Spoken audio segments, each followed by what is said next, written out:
By now, you guys may have come across some of these crazy contain disengage pressures out there, where the O-line tries to pass off contains to redistribute the blocking, but they aren't able to be done smoothly, and it often causes a big chain reaction of free rushers coming in at you, which can obviously be annoying. I mean, to be honest, I don't see a huge problem with them since there really aren't any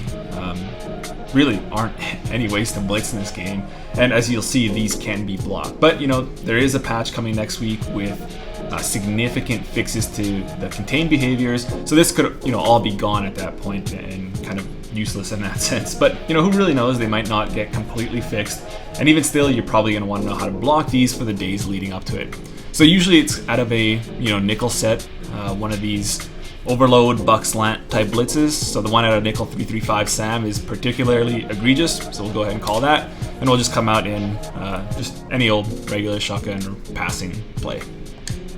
So what really causes issues is when interior linemen are on contains. So for whatever reason, the O-line really has a lot of difficulties picking that up, where normally they would expect this guy to loop outside. If the guard were to engage with him, he would just simply pass him off to the tackle.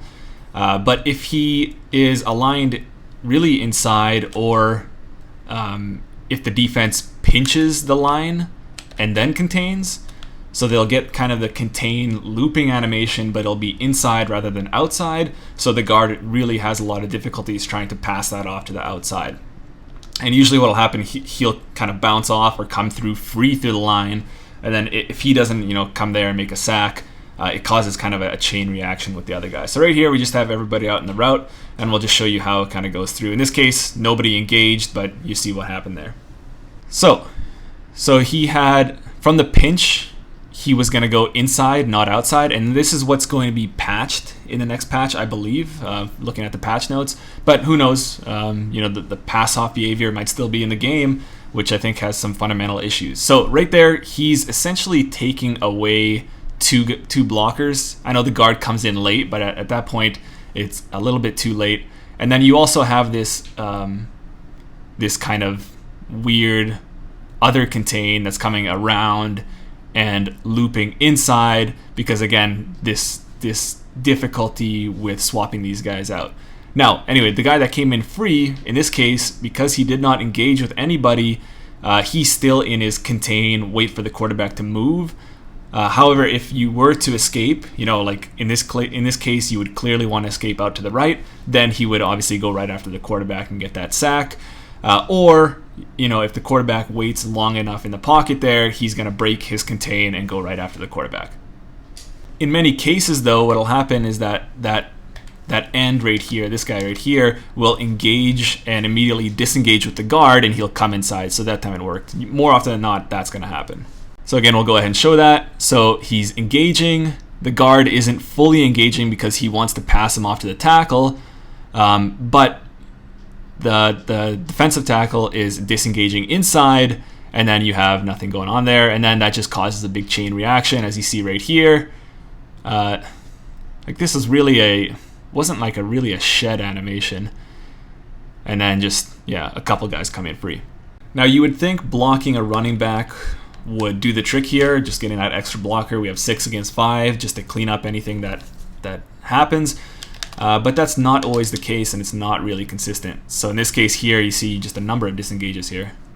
Okay, again, everything stems from this defensive this defensive tackle that's lined up on the guard, where you get this weird disengage behavior, and then you just have everybody else coming in free here.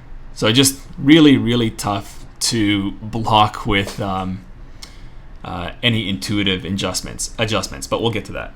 Now the crazy thing is that you could even add a blocking tight end, do max protect, but even I think there's some better setups and better formations to this, that even max protect won't consistently block it.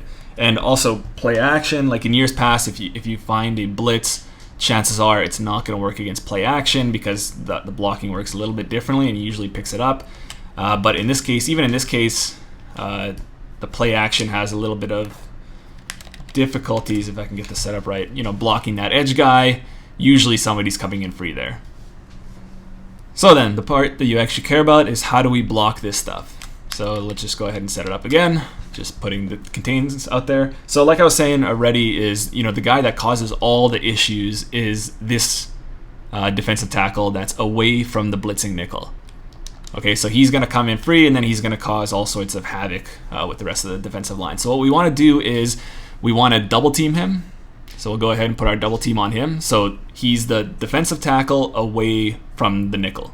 So just always remember that. Now, maybe this is different, and maybe if you can do this at a 3-4 and stuff like that, where it's not a nickel, it might not be, might not translate there. But I think for the most part, this should be effective.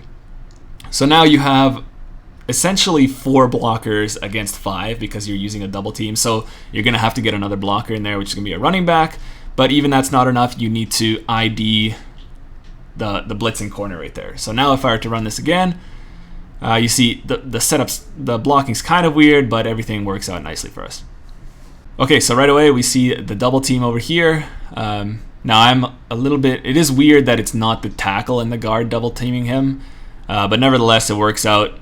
So you have the double teams on them, you got single team here and here, and then they're able to pass things off nicely and do their regular psychic Madden blocking that we're all benefiting from. Now again, it's important that you do all these steps, because if you miss one of them, it's not going to work out nicely for you. So if I just say add the running back, and if I double team this guy, it might sometimes work out for you, but the back has troubles picking up the guys on the other side. And same thing, you could block the running back and just ID this guy, but then you still have to deal with this defensive end, and literally every player comes in. And that's the other thing here. Even if the back picks up this end that disengages with the guard, the coding, I believe, thinks that the tackle should be the one blocking this guy. So if anybody else tries to block him, he's just going to disengage anyway. So even if he disengages off this guy and the back comes there, he's just going to disengage anyway. And then, again, that chain reaction where everybody else comes through and you're just not able to do anything there.